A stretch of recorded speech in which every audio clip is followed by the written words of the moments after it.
Hi, and welcome to Real Nurse Stories. Today on the show, I'm interviewing Joanne. Joanne is a registered nurse working in emergency in a regional hospital in Australia. Hi, Joanne, and welcome to the show today. Hi, Eva. Thank you for having me. You're very welcome, Joanne. It's nice to have you here, and I'm really looking forward to hearing all about your career story this morning.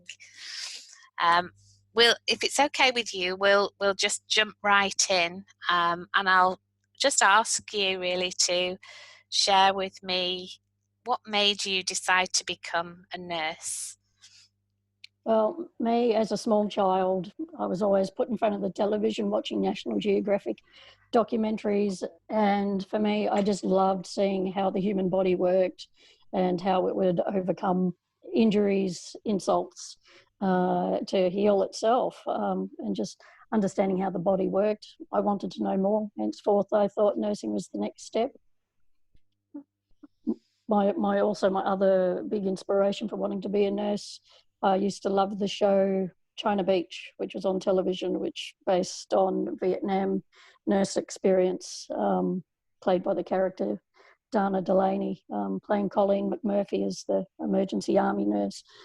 At the time, I was in Army Cadets, and it's a bit like Girl Guides or Boy Scouts, but with an army theme, not with on more so as the skills of learning how to be a soldier rather than how to kill people. Very much leadership, navigation, radio, first aid. And so I got a bit more of an introduction through that, and I love that. Adding on to that, watching China Beach, I just went, this is where I want to be. I want to be an army nurse down the track, working somewhere. And that started my journey. So you had a very clear idea of what you wanted to do. Definitely. Watching that China Beach show, I thought, who is this all based on? And I discovered Linda Devanta, I think you say her name, and her book, Home After Morning. And it still sits in my bookshelf. It's something that I go back to every so often. More so now, after working so many years in emergency, realising that resilience and that professional resilience that you get after working with so much trauma. That's so true. Actually, I have interviewed a couple of nurses who are working in similar backgrounds, and that always strikes me as very much it's the front-facing department in a hospital, and you never know what's going to come through the door, and that brings with it all kinds of challenges around resilience, I think. Definitely. Yeah. Definitely. It's one of those things that you absolutely love. You come to a point where you go, I just love that excitement of not knowing what's coming in. But at the same time, you go, I only get to know what happens to this person in that 8 hours that I have them. You always wonder what happens after. Yeah. How old were you, Joanne, when you went into nursing? Straight out of high school, so I was 17. Okay. I was very lucky. I was in the second cohort of university students that went through the university system. So I was very lucky in the sense that we did 3 weeks at uni, 2 weeks on a clinical placement. And I found, so confronting initially. I think I was asked to help perform last rites on someone that had passed away and prepare their body. And as a 17-year-old, nothing can prepare you for that. No, but it was just one of those things that you learnt along the way. From my initial graduating class of 300 that started the course, only 100 made it through to the end of the 3 years. Yeah. I think that it says something about, compared to the hospital system where you're ingrained and taught along the way, and you very quickly drop out if it's not your cup of tea. But nursing students going through the college system would only discover that once they reached the end of their 3 years and actually got into the nursing field as to whether they would stay in it or not. That's so true. as you're talking, I've just written something for a blog post looking back on my career, and I, like you, went into nursing at 18, and I can remember actually the first time, I think I was a first warder, first year student, when I had to lay a dead body out, and I can remember thinking, I didn't realise this was what nursing was about, because it's really challenging as a young, adult going into a profession like nursing. I think I had very different. I knew I wanted to be a nurse, but I don't think I totally knew what I was walking into. So no. I don't think anything can actually prepare you until you're actually there on the floor. No, not at all. So tell me a little bit about, you did your nurse training. Where did you go after your nurse training? After my nurse training, it was really, really ironic. The reason why our course had so many students initially is it just was after the 1980s nurses strike. So the government were putting out places and fully fee-funded places for lots of nurses. But at the point, there was not enough grad programs for nurses to go into at the result of after 3 years. So I remember applying to 40 odd different hospital grad programs across Australia. I remember going to WA for 24 hours for a job interview. And ironically, my first grad program that I got was in my hometown. So I thought, that's just hilarious. So I ended up getting my first job at Frankston Hospital, which is now part of Peninsula Health Network in Victoria. So I stayed there originally a few years, ended up doing that unspoken thing of falling in love with a junior doctor and getting married. And then that junior doctor was in the military, and I had travelled as part of that process, and we were posted 4 times in 4 years. So I moved to New South Wales, ACT, back to Victoria, and then from there, the marriage didn't work out, unfortunately. But then from there, it was a travelling experience of trying to find the best position I could be in. At that point, I had a child, and I was pretty much moving from job to job, looking for the best stability and security that I could give for myself and for my daughter. That must have been quite difficult, working as a nurse with a young. How old was your daughter then at that point? When I initially left, she was 15 months old, and I had tried significantly to keep the marriage alive and going, but it just, regardless of marriage counselling and all the rest of it, it just didn't work out. So I tried to stay in my hometown, but as a single mother, I couldn't afford to work and live and afford rent.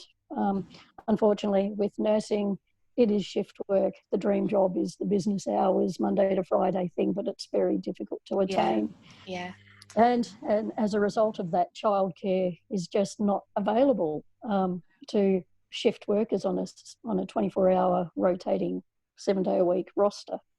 So I've often just moved, and my first important thing that I've had to factor in is organising childcare and a childcarer who was willing to do that. Initially, when I first left my husband, I was hiring the childcarers at the local family day childcare centre, and they would come to my house privately, and I would work night shifts because that was the only way that I could work. But my expenses on a rental of a very modest unit on top of living expenses and paying for a babysitter, I was behind every week, and I thought, this is just not sustainable. I'm going to have to move on and apply elsewhere. I was lucky at the time. One of the nurses who came to the workplace I was in said, "Oh, look, we're desperate for nurses up at Puckapunyal Hospital. Would you be interested in going up there?" And I said, "Let's have a quick look." And I looked at house prices there, and rentals, and I ended up going, well, here's an opportunity to land on my feet and start again. So I worked there at the Army Hospital up there for a bit, and then ended up moving to the local hospital there. Worked there quite successfully, went up the ranks, ended up being given authority to set up a little satellite day chemo unit for the little community hospital I was in, and at the same time maintain my skills in that little country hospital, as I was working pretty much on nights because that was the only way that I could sustain myself. So I was in charge of a 30-bed hospital with a 3-bay or 4-bay urgent care centre. So it was a lot of the clinical decisions and assessment skills that I have now I can thank to that country experience, because it was literally a GP on call who was 20 minutes away if need be. And so then I gained the great opportunity of a recruitment company who emailed me and said, have we got an opportunity for you in another country regional hospital? You need to make contact with the nurse unit manager there. And lo and behold, they said the magic words to me. They said travel, relocation costs, and funded postgraduate qualifications. Gosh. And I just went, it's landed on my lap, because it was something I could not do staying where I was, in anywhere on the mainland. So henceforth, a third of a container, or 23 cubic metres of my life after 47 years. And I moved holeless, bowless, fresh start yet again, to a new town with no family or friends. But that's quickly changed as I've set myself up in my little community hospital with some great people that I work with, great neighbours, and an amazing generosity amongst the town here. So that's where I'm at the moment. So you must have had it, well, must still have actually, an enormous strength of character to literally kind of uproot, move with a young child into, you know, an area that you had no connections as such. That must have been incredibly hard to do on a personal level. Incredibly hard with no family, no friends. I was a bit frowned upon by the family for leaving my husband, and so did not get very much support from them whatsoever. It was very much because my dream was to be able to go to work and work normal hours and have a family member look after my child while I worked. But I was pretty much, you chose a divorce, that's the path you have to take. So I didn't get the family support that I so needed at the time. So I became resilient. I toughened up, and I went through personal trauma with illness myself. But I got to the other end, and every time I just kept fighting because the more I did it, even after 13 years of marriage, I just went, I've got my freedom now. I've got the ability to be the master of my own destiny. And to this day, I have not resented choosing the path that I chose, regardless of all the obstacles that were placed in front of me. It was better than being unhappy, and something changes you when you become a mother. It's just like your priority is your child above and beyond anything else. And I just thought, I want my daughter to grow up in a supported, loving home environment, and I could give that to her regardless of how little I physically had financially. I mean, to put it into perspective to you, the year I left, the previous financial year, I was on a combined income of $300,000 a year. The year I left, I dropped down to $30,000, was on a single parent's pension. The only days I could work were 3 morning shifts a week, and also pay for childcare. I'd moved to a ratty house that, the heater was an old fireplace. The windows around the windows were cracked and it was wind blown. I remember walking with my toddler in the local park collecting firewood. I did those things because I had to. When I tried to stay in the hometown where I was, because that was where my home is, thanks to, again, my Army cadet training, I would go foraging for food. There was a man down by the beach where I was who had a beach box, and he was allowed to sell fish that he caught. And so at the end of every day, whatever was left over, I became a regular to him, but I'd be getting what I'd consider fresh fish. You know, he'd just be literally giving it away. But you do what you need to do to survive. What kept you going, Joanne, through all that? You know, what was the thing that was driving you forward? My daughter, without a shadow of a doubt, just to see her face.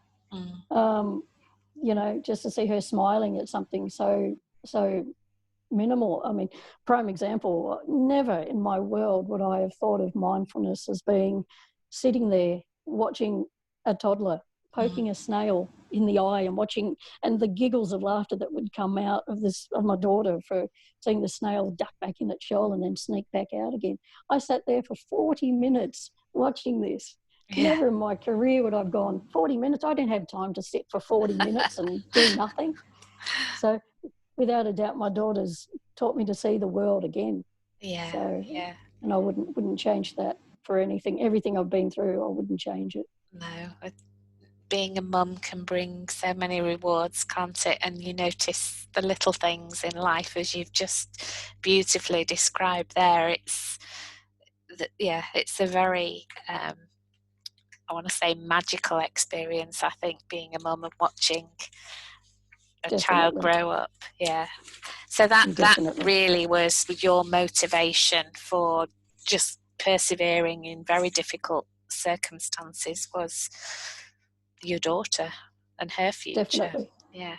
Definitely. Yeah. I mean, I remember once it was her birthday and I really didn't have anything, not even 2 cents to really rub together, but I had enough to buy her one chicken nugget and one potato cake from a fish and chip shop.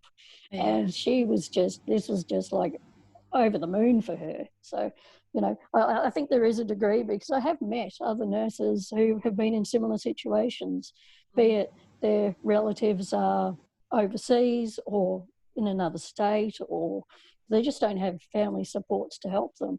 But a lot of them, I'll share with you the story of this one nurse who I worked with, who was agency nurse, and she just kept going in and out all shift, and I just kept going, oh my God, she must smoke a lot, was my initial thought. But then I thought, no, there's something else going on here. And I just pulled her up because I was in charge that night. I said, you know, is everything all right? You know, you just keep stepping out. And she just burst into tears. And I just said, what's wrong? And I gave her the biggest hug. And she said, come with me. So I walked out with her. Luckily, it was quiet enough to be able to walk out with her. Went out to the car park, and she had 3 kids tucked up under quilts in the back seat of the car and in the boot space of her car. So she had been doing this. Her 3 kids were under 5. Yeah. And she was doing this every night, working night shifts. The only way she could obtain childcare was only during business hours again, which didn't help with nursing. No. So she would fly under the radar and work agency shifts from hospital to hospital, popping her kids in the car. Now that's just one story, but how many more are there out there? Yeah. And that's the thing, isn't it, with nursing? You know, nursing is I always find this really kind of almost difficult to acknowledge the fact that, you know, nursing is a caring profession, but the hours that are required and the shifts that are required don't facilitate the being able to care for either young children or older relatives who might be ill, and the lengths that nurses have to go to be able to work as a nurse, to earn a living, but also to have those caring responsibilities outside of the role is just such a challenge, and still a challenge today, really. It's without a doubt. And sorry, you go. I have to admit, it's just like I am on LinkedIn and I have made connections through that, which are lifelong. But it's about having the willingness, especially from management and senior levels, to go, this is a real issue and something needs to be done. I live 2,000 odd kilometres away from Tracy Churchill, who's the nurse unit manager at Logan ED. She was only on your show the other week. And I mentioned to her about the difficulty of childcare. And I said, how good would it be to co-facilitate a childcare, a family daycare, 24-hour family daycare centre within the hospital? And she said, that's a really good idea, not only for staff so that they could work whatever shift, but also for patients who come into ED who go, I can't be transferred to another hospital because I need someone to look after my kids. And so she said, with her can-do attitude that she says, this is a really great idea. I'm going to push it up the chain. The next day I got a message from someone in HR at South Metro Health who said, this is a fantastic idea and a game changer, and I'm going to let you know we are working on it. And I just went, that's great. Oh my God, I don't even work in that organisation and my idea's taken seriously. And, it's just talking to child carers now, I talk to them and they say, we've got the organisations that can do it. All we need is a room that has a bathroom and a sink and is on ground level for us to happily step in and do the whole childcare side of it. All we need is the space. But you can have childcare co-located with every hospital. And I know as a nurse, if I was told, hey, can you do a double shift? And I could say, childcare's already there. I'll do it, not a problem.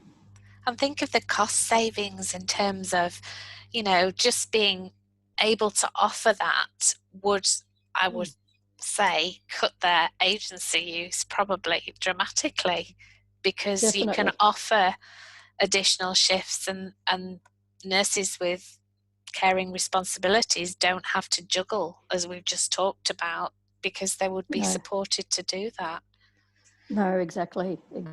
And imagine that as a magnet status opportunity for a hospital to say, we can offer childcare. I mean, I'd travel halfway across the country to have a job like that. And that's, that example, I love that example, because to me that's, nurses have a lot of knowledge about healthcare. They know quite often what needs to change and why. And I think to have the ability to be able to go and find the right person in an organisation and have that discussion and enable that change to happen is such a powerful thing, really, in the context that we're talking about here, but also, for other aspects of care provision.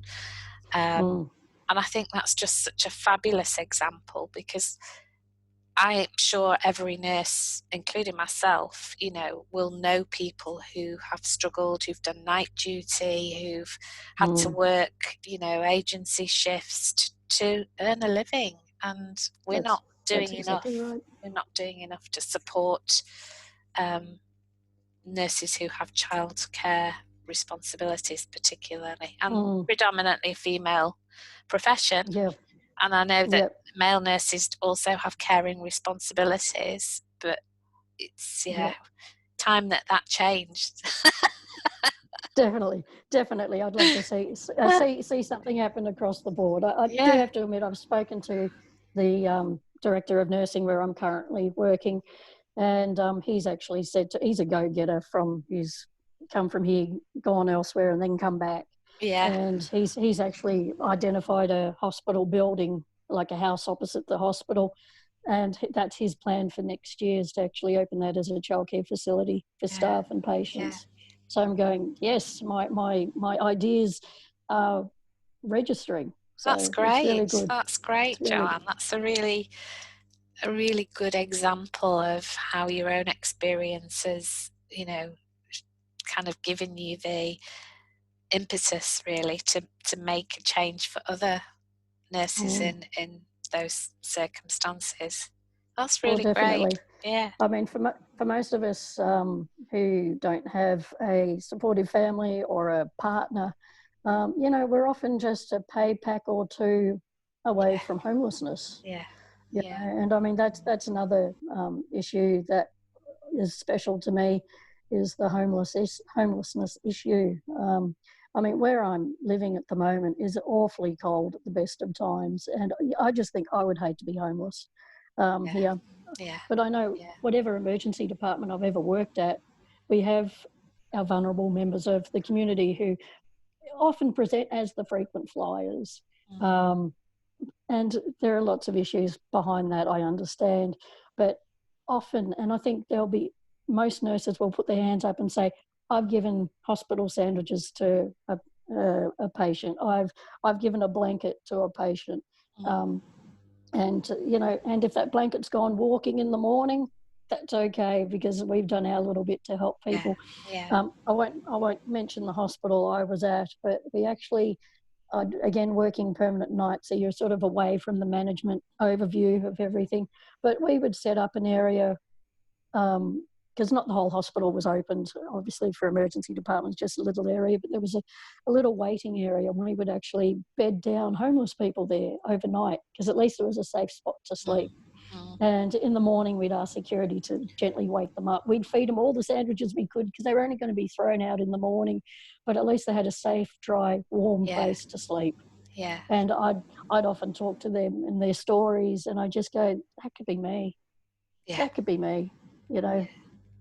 There, but for the grace of God, go I.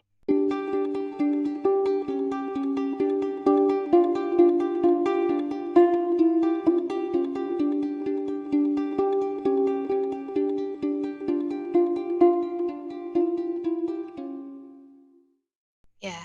So why not? That's another thing. I don't know if it'll happen in my lifetime, but I'd love to see safe spaces develop, undercover car parks at hospitals, or just an area where we could actually do some in-reach outreach services, using the current supports for homeless people, and actually say, look, they presented to our department again overnight, and call them up just to say, hey, just letting you know, someone who's on your books came here last night searching for help, just so people don't get fall through the net. Yeah.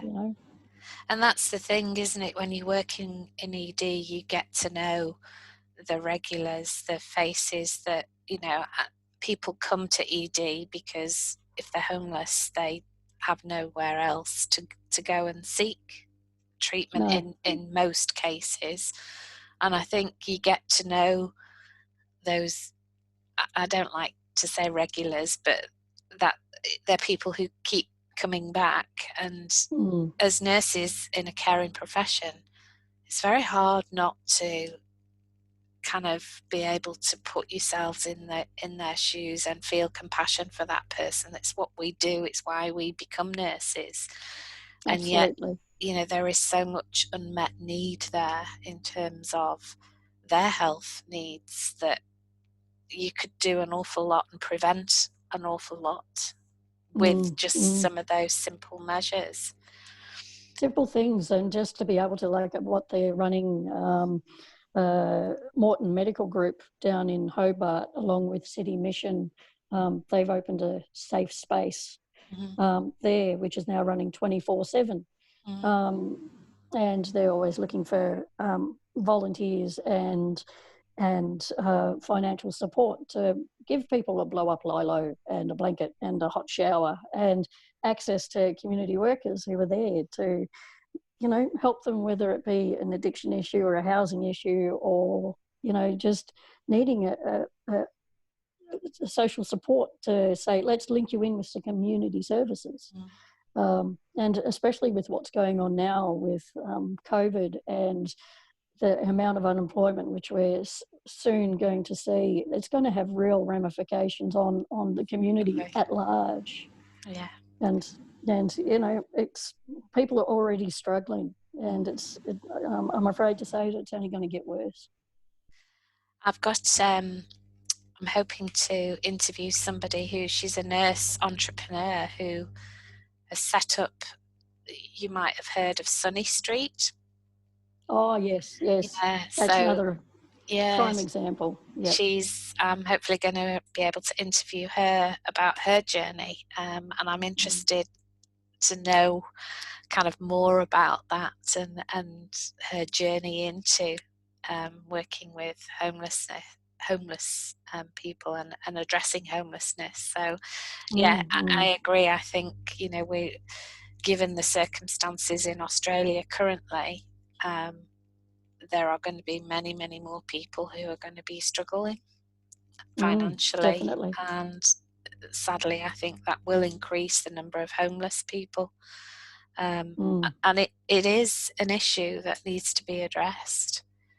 Definitely. Very much so. Maybe if there was an impetus in spending on community to try and bolster the economy again. I do not pretend to be an economist, a financial advisor, or anything like that, but let's put money into grassroots where people need it, with housing, with trying to get people employed, giving them a purpose for being, giving them the supports they need for any medical or mental health issues. Let's start the ball rolling at the grassroots, and let's build this country up to what it can potentially do. It's just let's make a difference. Absolutely. Let's think about, for a moment, what for you has been the most difficult part of being a nurse? The most difficult part, probably first day on the job of any new job. I've had 13 jobs since I've started nursing, and I'm still yet to have any long service leave because I keep tending to move. One day I'll get long service leave. I don't know when, but yeah. And the first day on a job, it's just like you're new. You can't remember everybody's faces. You've got new IT systems to learn. You've got new policies and procedures to learn. It's just that nervous energy that happens on the first shift, and that anxiety, and that initial bit of having people accept you as to what you can do, and rather than being seen as, oh, who's this newcomer coming in trying to change things. So that's probably the hardest bit. Do you think, because as you're talking, and I know that you've moved around and had lots of different jobs, but do you think that's helped you in your career? Oh, definitely. Like I have people say to me, oh, you were just so experienced, and I'm just going, I've just moved around a lot, and I've been open to opportunities. I think the beauty of nursing is that if you're in an area and you want to do it, you can actually say, I want to put my hand up. Yeah. I want to learn this area. And because there is such a nursing shortage, they'll do it. Yes, it's fantastic for anyone to get postgrad qualifications, but I'm telling you now, I only started my postgrad qualification journey back in 2017 when I came here, where I was given free postgrad education, because it was just out of reach. But in all that time, I've worked in emergency departments, I've worked in urgent care centres, I've worked public, private, defence establishments.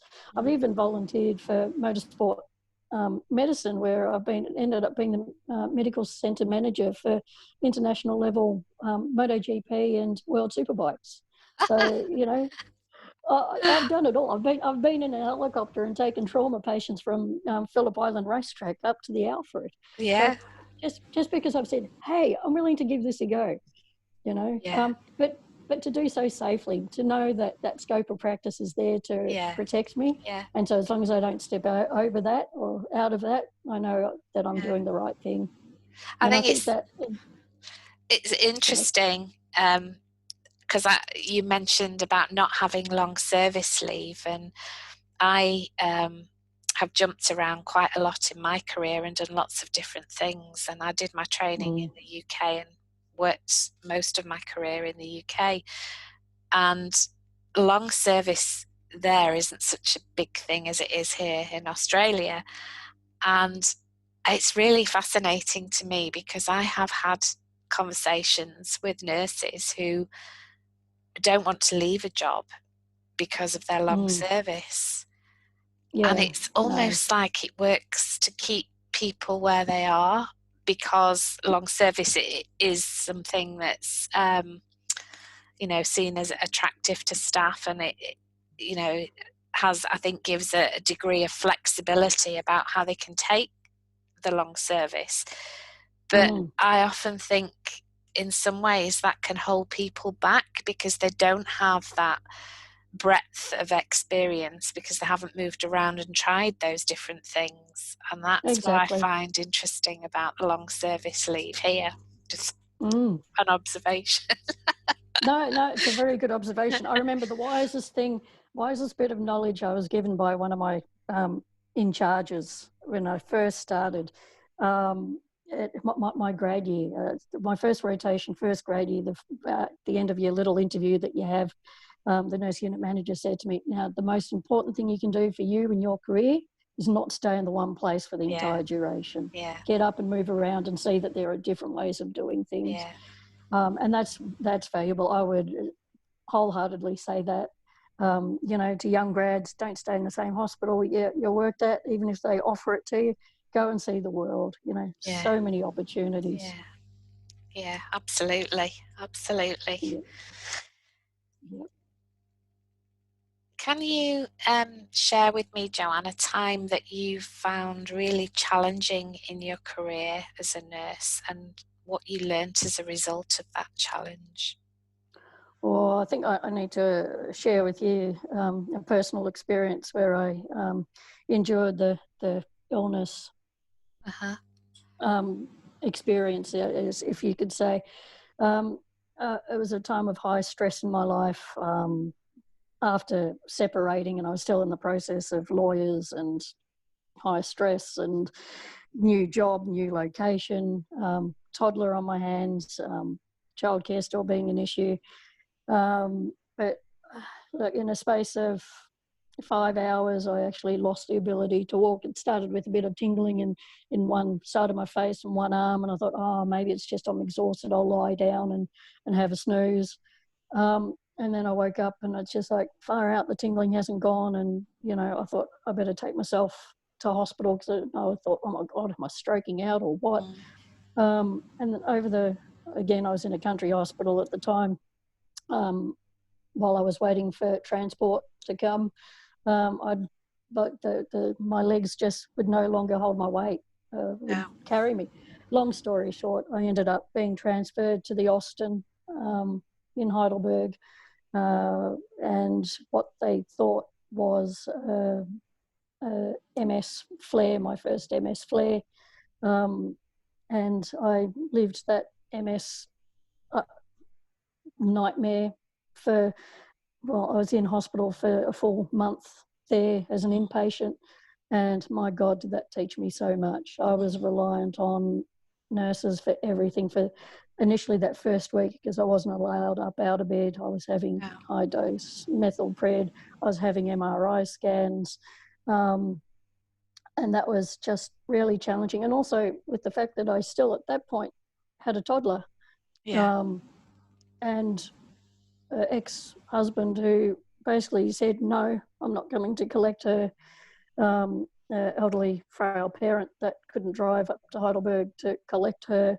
And I had the most amazing child carer who said, no worries, I'll look after your daughter until all this is done and dusted. So then I could just focus on me. But that was probably the most challenging thing of my career, just to experience it from the other side. And that made a big difference to the way I see what I do every day, in the sense that every day, everything you do as a nurse impacts people, regardless of how minor you might think it is. That smile, that chuckle, that look, that frown impacts a patient. So you just got to be so mindful of what you do. I've always said, as long as I have the passion, I'll stay in nursing. But the minute I lose it, I'll leave. So, but 28 years on, I'm still here. That must have been for you, though, a terrifying experience, because that, knowledge that you have as a nurse, and I think we don't make very good patients because we're, at the slightest thing and we've got this, diagnosis sorted and we've convinced ourselves, and we're not good to ourselves if we get sick at all. So No. that must have been for you as a nurse, and having that nursing knowledge must have been terrifying for you. Frightening. Frightening. I was just now going, I'm finally landing on my feet, and now I'm going to face the rest of my life as, at that point, on a disability pension, in a wheelchair, trying to raise a daughter, and how can I nurse and do what I love? Yeah. But, luckily, a month of hospital and me being the resilient son of a gun that I am, who would not take no for an answer, I just kept pushing and pushing and pushing, and pardon the pun, to get back up on my feet. After a month of being in hospital, they said, all right, we want you to go into inpatient rehab. And I said, I can't do that. I've got to get home. I've got to look after my daughter. And so I remember it because it was a Thursday, and they said, right, we're going to come back on the Monday for the grand round, and we'll review you, and we'll see how you are there, and then we'll make a decision then. And I thought, yeah, I'm going to show you. So here I was, I'm a four-wheelie walker.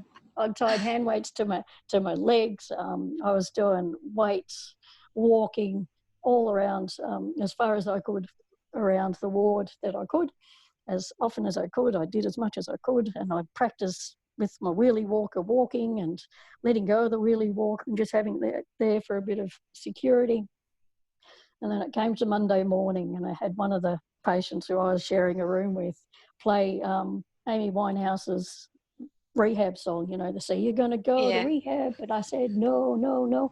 And I played that as they do their round, and they came around and said, I want to show you this. And so I pushed the wheelie walker away from me, and I wobbled, but I remained on my feet walking. Yeah. So they said, all right, we'll organise for outpatient rehab and you can go home. And that for me was just like, yeah, can't hold me back. Can't hold me back. No, no.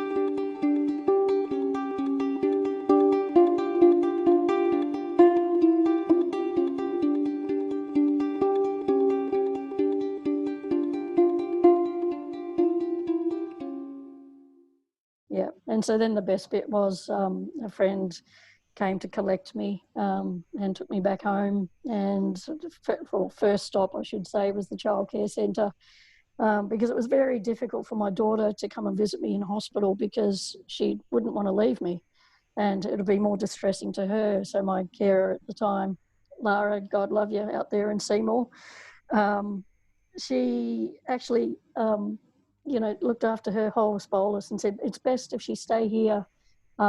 And once you're home, then you can readjust, but it's tearing her from you is just too difficult for her at this age.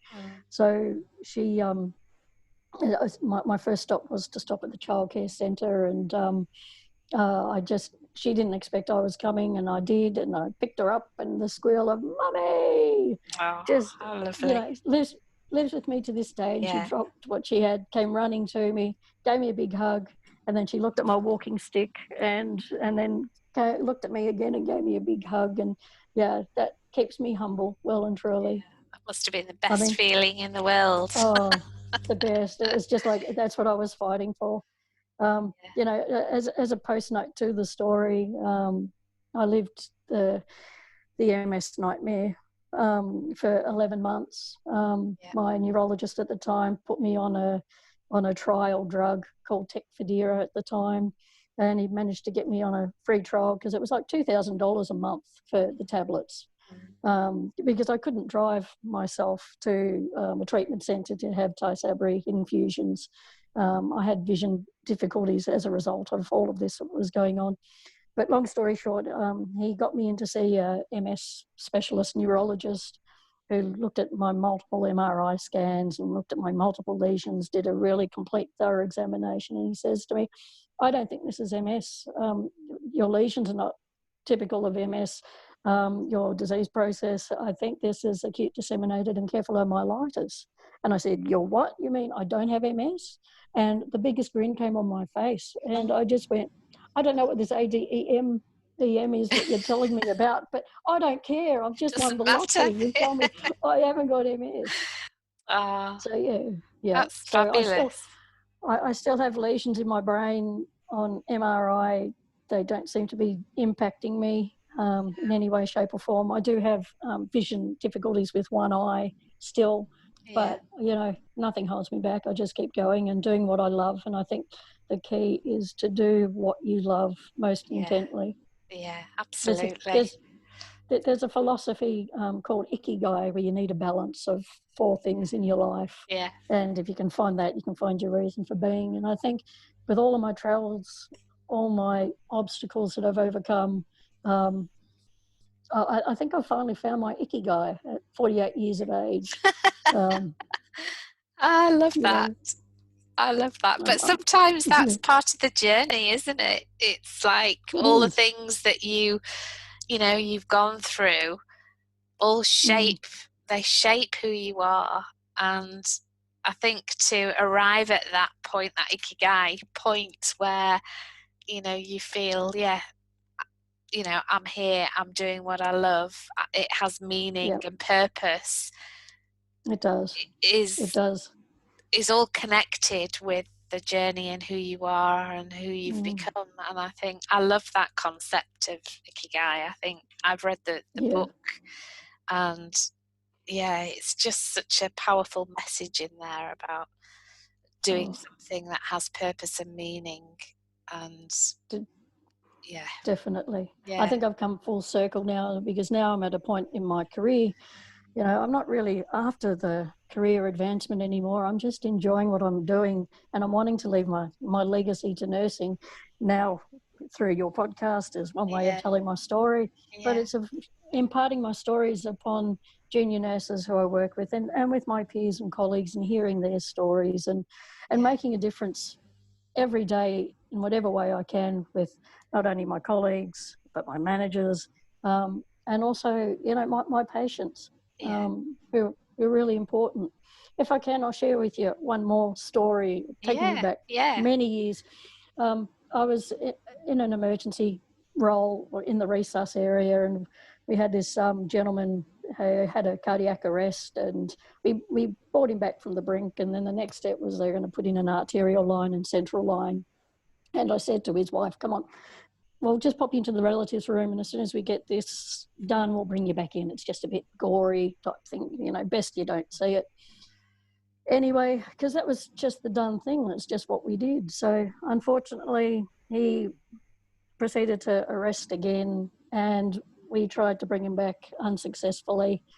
And then it was just like, oh, quick, his wife. So we got the wife back, and it lives with me to this day. This is like 20 odd years ago, but she goes, I never got a chance to hug him. So, and he just had the odd little blip of activity on the monitor, and she was looking at that, and I said, it's just, no, this is not right, and I dropped the side of the bed. We'd made him a little bit more presentable, and we sat him up a little bit, and I turned off the monitor, and I let her jump into bed with him and give him a cuddle. But still, she left him talking and then not. And that lives with me to this day, that I should have done that differently. I had a chance to revisit that similarly earlier this year. Actually, it was the end of last year, and it was a gentleman that had arrested or collapsed on the ward. A Met call had been called. And we sort of have a reverse triage system that if they're on the ward, they actually come back to emergency department with where I'm at the moment. And anyway, this gentleman, it worked out that he'd had an inoperable AAA that ruptured. And his wife was coming in, and I just thought, right, without thinking of the previous thing, but I thought, let's make this experience good. The wife came in, his sister came in, we got him onto a comfortable ward bed as quickly as possible, and he kept saying, I'm just so dry. And I said to him, and I looked at the doctor, and doctor was happy with my taking over. I said, at this point you can drink whatever you like. And he looks at his wife and he goes, the Black Label. And so the sister goes, right, I'm off to get it. And so, and I said, would you like to give your hubby a cuddle? So again, same thing, ward bed. He was in the bed, she was in the bed. We ended up expediting a ward transfer as quickly as possible. And they went up in the bed together up to the ward. As I handed over to the nursing staff, I saw the sister coming in with the with the Johnny Walker Black Label. And then I thought, I've got to give my respects as I leave. So I'd hand it over. I got back there and he said to me, you know, I'd love you to have a drink with me.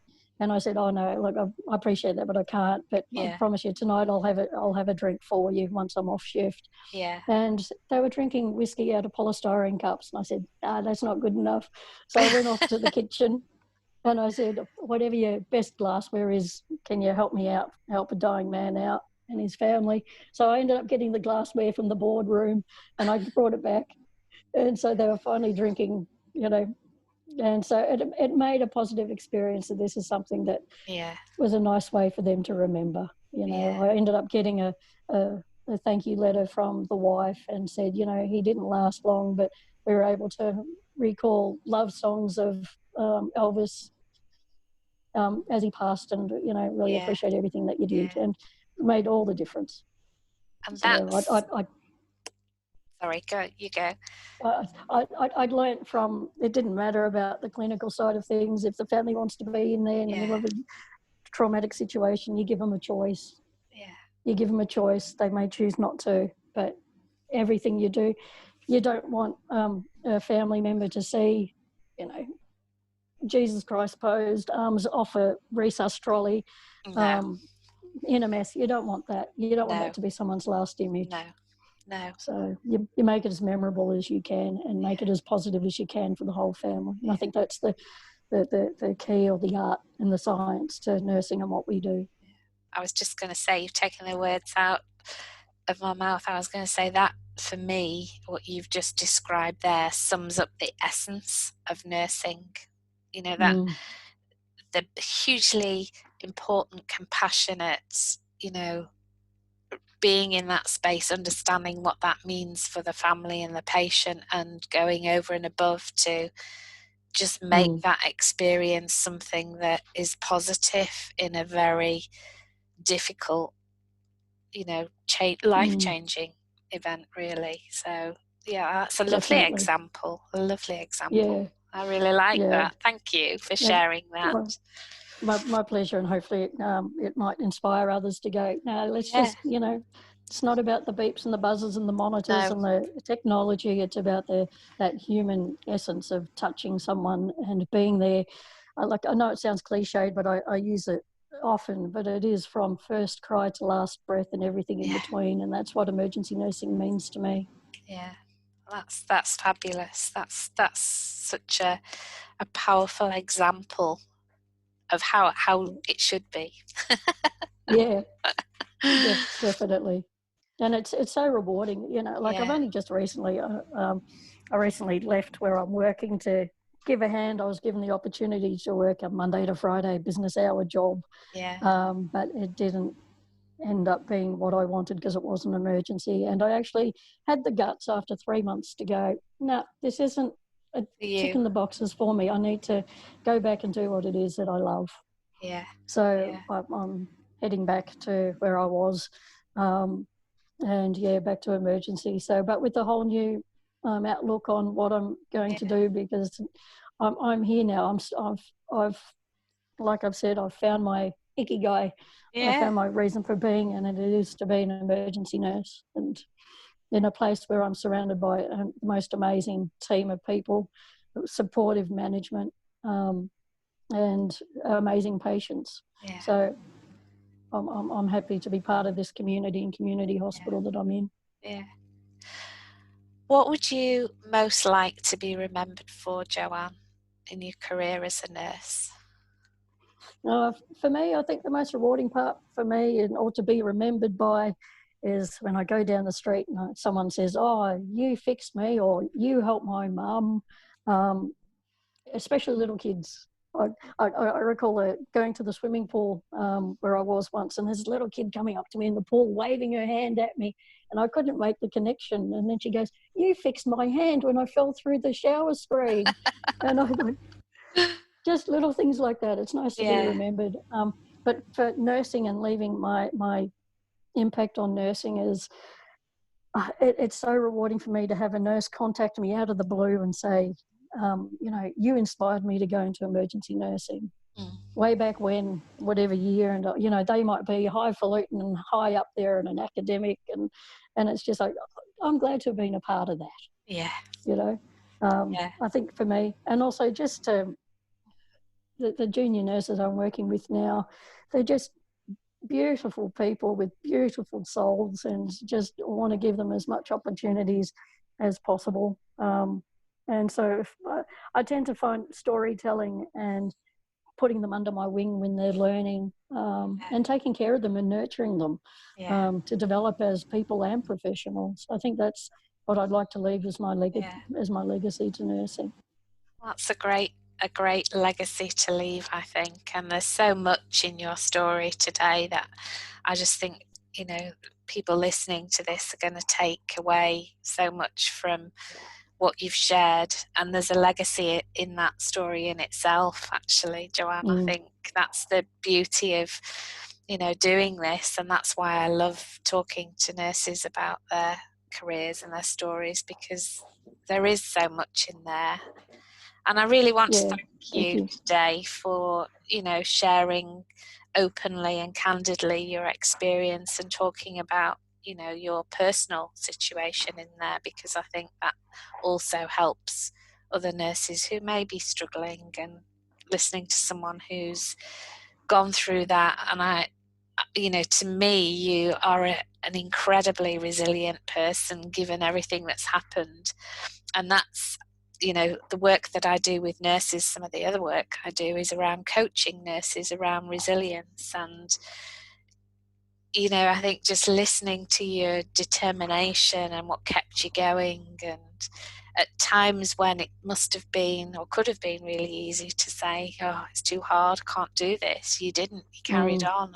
And you know, that's again shaped you and who you are now in that Ikigai space. So I really want to say thank you for your honesty in that. It's been really good to interview you. No, thank you very much, Eva, for giving me an opportunity to share my story. So it just means a lot to me. So thank you very much. Yeah, you're welcome. You're welcome.